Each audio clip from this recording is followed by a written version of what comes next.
Primer libro de Samuel, capítulo 17, verso 12, dice: y David era hijo de aquel hombre frateo de Belén de Judá, cuyo nombre era Isaí, el cual tenía 8 hijos. Y en el tiempo de Saúl este hombre era viejo y de gran edad entre los hombres. Empecé a leer de ahí porque es importante saber de quién era hijo David. Era hijo de este hombre, pero este hombre tiene una característica. Ahora la pastora decía: usted de repente solo va con las quejas, usted solo va con su realidad, usted solo cuenta lo que usted está pasando. Pero este hombre tenía las mismas situaciones que usted y yo teníamos. El padre de David, había crisis económica, había escasez, había pobreza extrema. Era un hombre que estaba totalmente dedicado a sus hijos, pero en una situación de extrema pobreza. Este hombre es uno de los progenitores también en la cadena de descendencia de Jesús. Este hombre también es parte de estos progenitores. Y David era hijo de aquel hombre frateo de Belén de Judá, cuyo nombre era Isaí. Bueno, ya lo habíamos leído ¿verdad? Sigamos al 13. Y los 3 hijos mayores de Isaí, se parece a Isaías, ¿verdad? Pero es Isaí. Habían ido para seguir a Saúl a la guerra, y los nombres de sus 3 hijos que habían ido a la guerra eran Eliab el primogénito, el segundo Abinadab y el tercero Sama. Note también que da nombres de sus 3 hermanos, eran 8.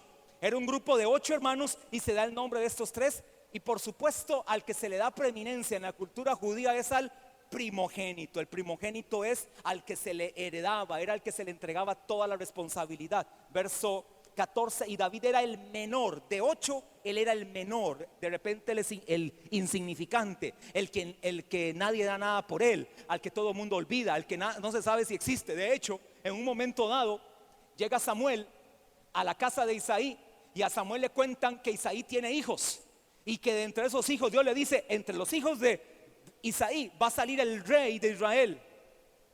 Esa es la historia que sabe el profeta Samuel. Él se va a visitar la casa de Isaí, y cuando Isaí le dice: quiero ver tus hijos, Isaí le pasa el despliegue de sus hijos. Empieza con el primogénito y termina con el número 7.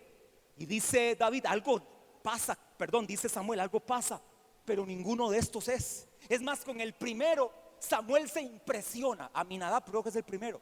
Con el primero se impresiona de manera tal que dice: a este es al que ha escogido el Señor, este es el ungido. Y Dios le dice: no mires lo que está delante de tus ojos, porque Dios no mira lo que mira el hombre, Dios mira lo que está en su corazón. Entonces ya en el segundo le vuelve a pasar lo mismo. Tampoco, Samuel, qué falta de discernimiento, eres profeta o projeta, ¿qué será que hiciste? Pasan el tercero y otra vez Sama. Ya con el cuarto, quinto, sexto y séptimo no le pasa, le dice Samuel a Isaí: perdona, pregunta, ¿estos son todos tus hijos? No, todavía tengo un bueno para nada que está cuidando ovejas. Ese es el trabajo que le tengo que hacer, que cuide las ovejas. Llámamelo. Cuando venía a 100 metros, dijo: este es el ungido de Jehová, este es al que Dios ha ungido. Entonces este es el David que ahora se escribe acá en el capítulo 17. Y David era el menor, siguieron pues los 3 mayores a Saúl. Pero David había ido y vuelto, dejando a Saúl para apacentar las ovejas de su padre en Belén. Venía pues aquel filisteo por la mañana y por la tarde, y así lo hizo durante 40 días. Y dijo Isaí a David su hijo: toma ahora para tus hermanos un efa de este grano tostado y estos 10 panes, y llévalo pronto al campamento a tus hermanos. Y estos 10 quesos de leche los llevarás al jefe de los 1000, y mira si tus hermanos están buenos, y toma prendas de ellos. Y Saúl y ellos y todos los de Israel estaban en el valle de Ela peleando contra los filisteos. Se levantó pues David de mañana, y dejando las ovejas al cuidado de un guarda. Note qué grado de responsabilidad, de amor y pasión por las ovejas que tenía. No las dejó descuidadas, abandonadas, como de repente le puede pasar a algún líder o algún pastor o algún discípulo. Las dejó al cuidado de un guarda. Se fue con su carga como Isaí le había mandado, y llegó al campamento cuando el ejército salía en orden de batalla y daba el grito de combate. Y se pusieron en orden de batalla Israel y los filisteos, ejército frente a ejército, Entonces David dejó su carga en mano del que guardaba el bagaje y corrió al ejército, y cuando llegó preguntó por sus hermanos si estaban bien. Mientras él hablaba con ellos, he aquí que aquel paladín que se ponía en medio de los dos campamentos, que se llamaba Goliat, el filisteo de Gat, salió de entre las filas de los filisteos y habló las mismas palabras, y las oyó David. Y todos los varones de Israel que venían a aquel hombre huían de su presencia y tenían gran temor. Y cada uno de los de Israel decía: ¿no habéis visto aquel hombre que ha salido? Él se adelanta para provocar a Israel. Al que le venciere. Esto provocó algo en David. Al que le venciere, el rey le enriquecerá con grandes riquezas, y le dará su hija, y eximirá de tributos a la casa de su padre en Israel. Es decir, no va a pagar el IVA. Es totalmente moderno esto, hermano amado. Lo va a eximir. Cuando él dijo: va a eximir de tributos a mi papá, que se ha esforzado tanto, que ha dado la vida por nosotros. Somos 8 hombres. ¿Se imagina si 2 hombres comen en casa? Mamás que están acá. ¿Dónde está doña Ana? Está aquí, vino doña Ana. No está doña Ana hoy. Es que doña Ana tiene como 5 hijos y dice que gasta un paquete de arroz tío pelón por día, diario. No le sirve arroz, le sirve montañas de arroz. Parece el volcán Arenal la forma como le sirve a ellos. Ahora esta mujer, no se dice el nombre de la mujer, dice ahí, ahora no se reporta. 8. Y con el papá 9. Y hombres acostumbrados a ir a la guerra, venir cansados, entrenar para la batalla, matar osos, leones y quien fuera, era lo más normal para estos hombres. De hecho, en capítulos más adelante, en el segundo libro de Samuel, muchos de estos hermanos, por lo menos 2 de ellos, se vuelven los valientes de David. 2 de los hermanos propios de David se vuelven parte de su ejército de 30 valientes, 30 escogidos, 30 connotados, 30 valiosos, 30 con características sobrenaturales. 2 de ellos eran de sus propios hermanos. Uno de ellos era Sama. Es decir, hermano, no era cualquiera. Cuando David oye esto, verso 25, ¿están ahí? Verso 25: y a cada uno de los de Israel decía: ¿no habéis visto aquel hombre que ha salido? Él se adelanta para provocar a Israel. Al que le venciere. Por eso esta enseñanza se llama el común denominador de los vencedores. Al que le venciere, subraye eso. Al que le venciere, el rey le enriquecerá con grandes riquezas. 1, le dará su hija. 2, y eximirá de tributos a la casa de su padre en Israel. 3 características que este hombre ofrece a aquel que se arriesgue a ir a la batalla. Así que lo número 1, vamos al punto 1. El común denominador de los vencedores es, ¿recuerdan la semana anterior? Que renuevan su mente, su entendimiento, su razonamiento, su inteligencia, su voluntad, sus pensamientos. Así que usted ponga: los que renuevan su mente. Vamos a ver las 10 características de estos vencedores. Los que renuevan su mente. Para que no tenga que poner los que renuevan su mente, ponga LQRM. Para que no tenga que poner LQRM, nada más ponga así: los que renuevan su mente, LQRM. Ustedes que están anotando el bosquejo, ¿cuántos están anotando aquí su bosquejo? Porque aquí usted no se viene a entretener, se viene a entrenar. Levante ahí su cuaderno de notas, su Biblia, para que la gente nueva vea que usted aquí no viene a estupidear. Usted viene aquí a ser más inteligente, porque su mente se va a renovar. Amén. Pero quiero que suenen esos cuadernos y lapiceros para ver cómo se oye. Qué bien se oye, ¿verdad? Parece que se vino un aguacero así a media mañana. Amén. Verso 25. Dice, voy a leer el 24. Y todos los varones de Israel que veían a aquel hombre huían de su presencia y tenían gran temor. Es que escuche, hermano amado, ¿a quién estaban viendo? Era un gigante, hijo de los gigantes, de la raza de los gigantes. Estos gigantes no tenían 5 dedos en sus manos, tenían 6 dedos en sus manos. Es decir, que por todos tenían 24 dedos. Estos no medían 1,90 m o 2 metros. Estos medían 2 metros 65 centímetros. 2 metros, es decir, usted ve a LeBron James. ¿Han visto a LeBron James? Ese es un enano a la par de este gigante Goliat. LeBron James todavía le faltaban como 40 centímetros, es más, como 50 centímetros para alcanzar a este. Es decir, cuando él vio a David de estatura promedio de un judío, 1,75 metros, es decir, mi estatura en comparación a ese semejante y así de ancho. 2,03 mide ese LeBron James.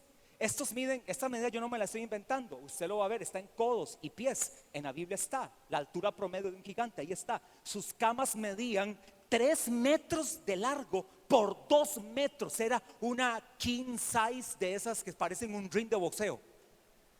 Esa era la cama de los gigantes. Ahora imagínense si así eran los hombres, me imagino que de repente así también eran las esposas, sumamente grandes también.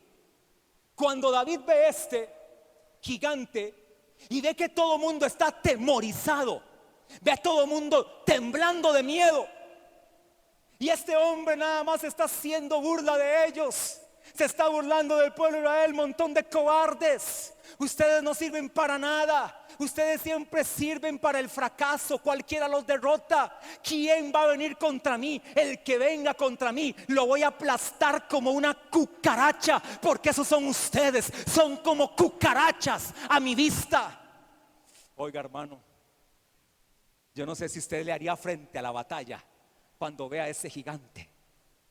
Y ese gigante con una espada que pesaba aproximadamente, esa espada pesaba aproximadamente 30 kilos. Imagínese el que la tenía que llevar. Es decir, que cuando David venía al frente de Goliat, con solo 2 movimientos hacía picadillo de David. No quedaba absolutamente nada. Y David venía con una Honda, no con una moto. No con una moto. Ese no fue el primer accidente vehicular de la época. No fue que lo mató con una Honda, una motocicleta. Vino con una Honda, un aparatito o una instrumento que ellos usaban para pelear en ese momento. Usaban 5 piedras, se guardaban ahí. Dice Samuel, ¿quién es este perro muerto? Así dice la Biblia, yo no estoy usando otras palabras. ¿Quién es este perro muerto que viene a mí con piedras? No sabe con quién se está metiendo. Número 1, los que renuevan su mente se comportan como valientes.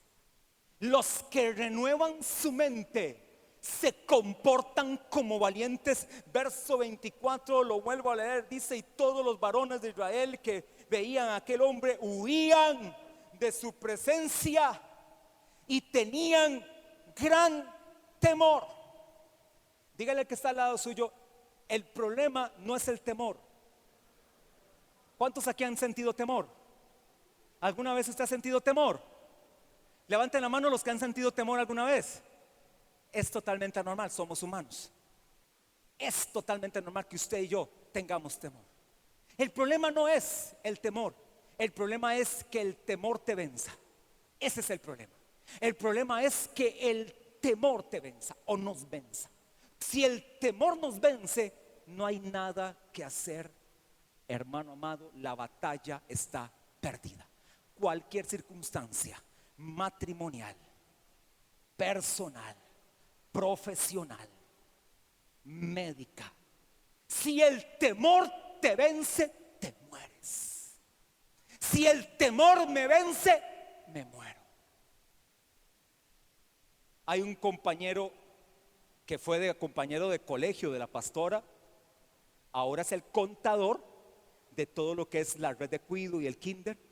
Él no es cristiano, pero le dice a la pastora: vieras que, porque ya tiene una admiración por la iglesia, por el ministerio, él cree que las iglesias se manejan así como patitos. Bueno, yo sé que hay un gran porcentaje que sí, pero cuando él ve el manejo de esta iglesia, cómo se lleva, la integridad, la claridad, todo bien reportado, todo lo que entra se deposita, no te entregan sobres sin nombre y el pastor dice: lo que yo hago sé que le importa, vaya y ver quién le pregunta. No, aquí todo se consulta, todo se pregunta, todo se reporta. Tenemos una testigo acá en la iglesia a la cual ella siempre hasta nos da sugerencias de cómo hacer bien las cosas, que trabaja para el Ministerio de Hacienda. No les voy a decir porque después no me la saludan. Ella trabaja para Hacienda, sabe todo lo que es esto del IVA y todo esto está bien hecho, bien reportado. Pero dice este contador: Rita o pastora, yo no sé si le dice Rita o pastora, ya hasta pastora le dice: vieras que estoy sintiendo un dolor aquí en la espalda, y es un dolor que ya me está preocupando, y desde que salió una noticia de que aquella mujer, aquella actriz, una actriz ahí famosa murió de eso, de un cáncer, y que los síntomas empezaron con dolor en la espalda, me están dando pensamientos de que seguro yo tengo cáncer. Y entonces, si algo yo no voy es al médico. Yo creo que eso es normal en casi todos los hombres, ¿verdad? ¿Sí o no, hombres? Yo soy el primero. Un dolor y no. El examen de la próstata. Ay, papá. Vaya a ver quién se lo hace. ¿Sí o no? Todos le huimos a ese. Y entonces le dice: voy a ir este martes, que andábamos en San José en una cita de la pastora. Este martes voy porque tengo una amiga doctora en la clínica. Y cuando llegó a la clínica estaban de huelga. Y digo: gloria a Dios, porque la caja está de huelga, ¿verdad? Dicen.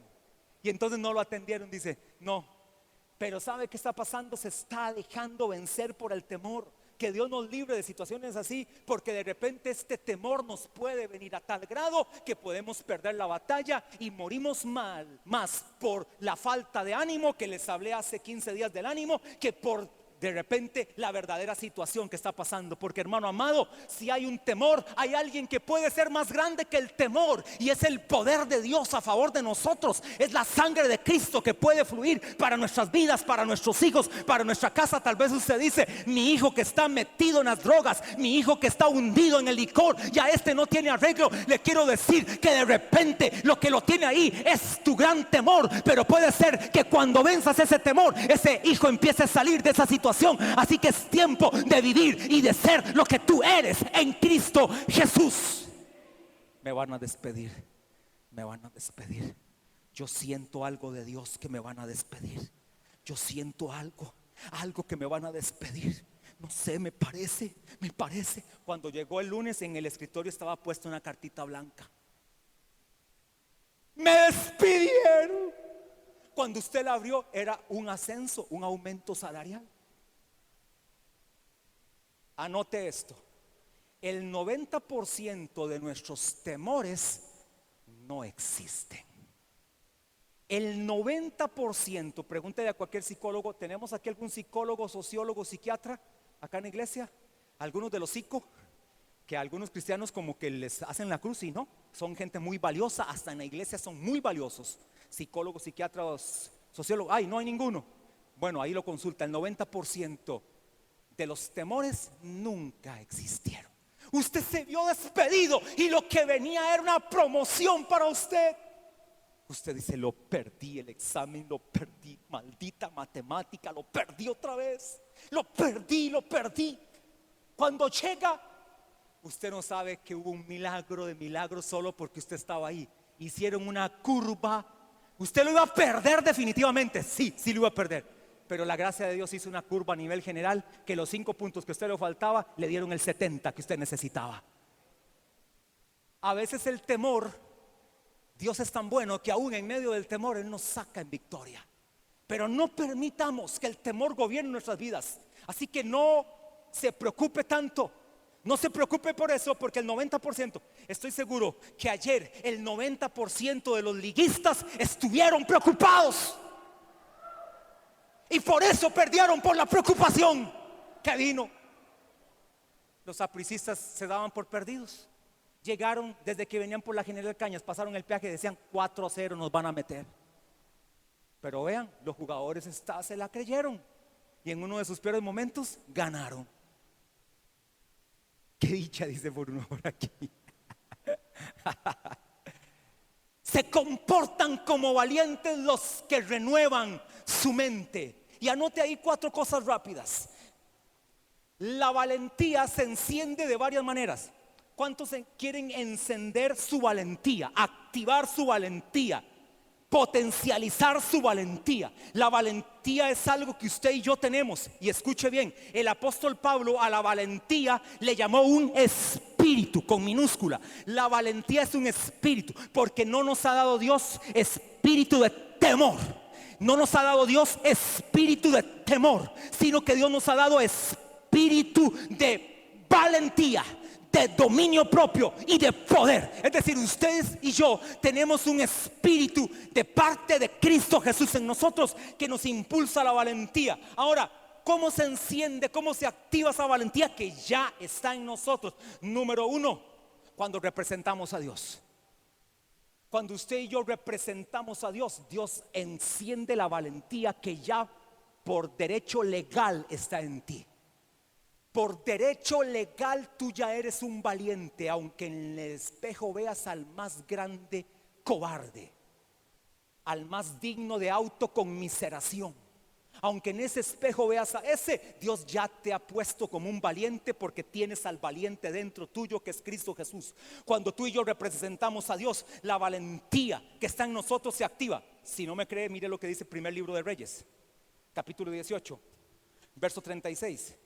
Primer libro de Reyes 18, 36 dice: cuando llegó la hora de ofrecerse el holocausto, se acercó el profeta Elías y dijo: Jehová Dios de Abraham, de Isaac y de Israel, sea hoy manifiesto que tú eres Dios en Israel, y que yo soy tu siervo, y que por mandato tuyo he hecho todas estas cosas.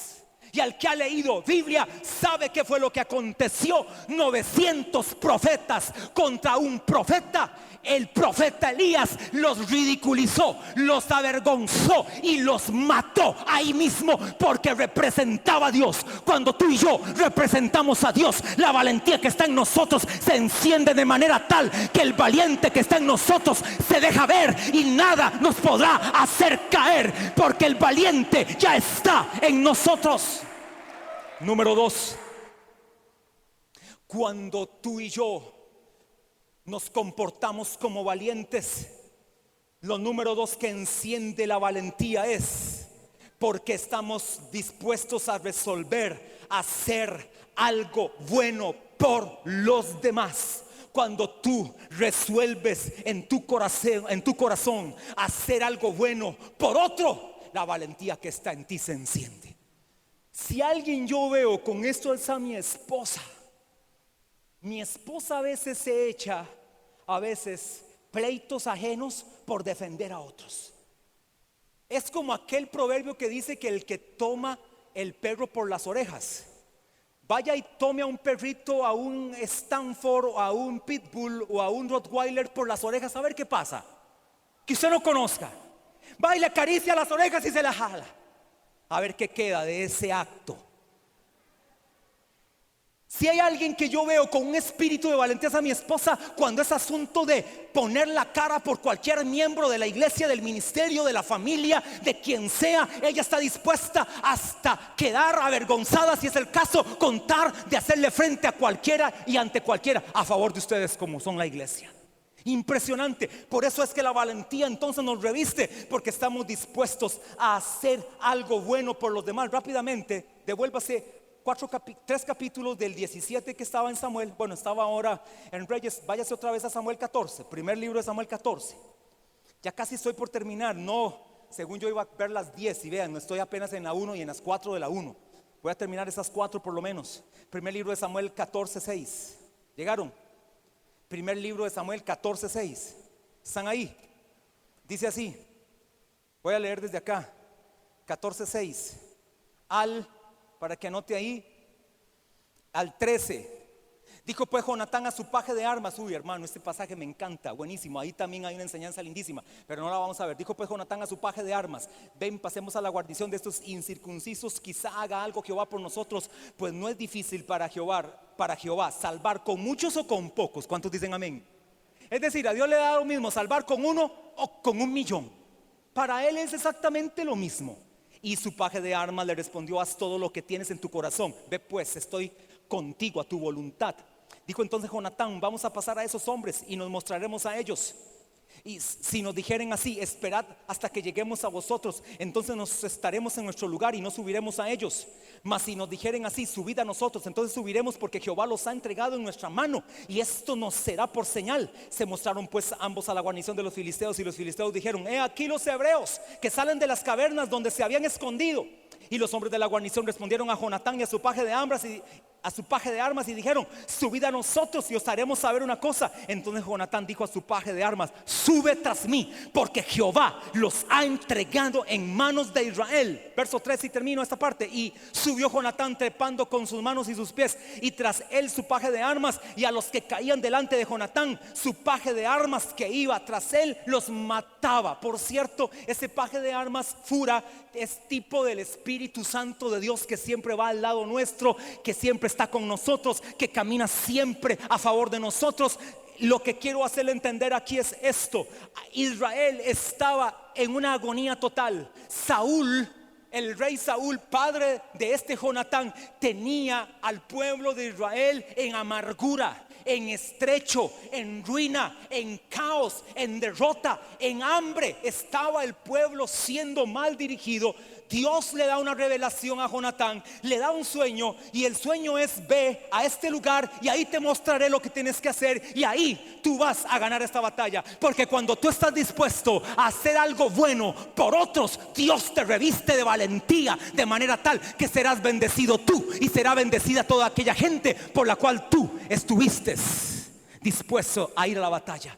Líder de célula, cuando ustedes van a evangelizar, a ganar un alma, a dar leche espiritual, a pastorear a alguien que está lejos, a buscar la oveja que se perdió, a la perniquebrada, a la herida, a la que está golpeada, cuando usted está dispuesto a pagar de su dinero un bus, un taxi, un Uber, echar gasolina a su carro, cuando usted está dispuesto a poner su casa al servicio de otros, cuando usted está dispuesto a servir a Dios aquí en la iglesia, cuando usted está dispuesto a traer una ofrenda, un diezmo, una primicia, cuando usted está listo para hacer la obra de Dios, cuando usted está dispuesto a dar un buen testimonio, cuando en su trabajo lo que pueden ver en usted es al nuevo hombre, a la nueva mujer que ahora está, no al religioso, no al pandereta, no al evangélico, sino ven al cristiano verdadero. Cuando usted está dispuesto a que ellos vean a Cristo en usted, usted está haciendo algo bueno por ellos. Por lo tanto, Dios lo que hace es vestirte de valentía, vestirte de poder, darte una unción de guerra, darte una unción sobrenatural, una protección en contra de cualquier situación,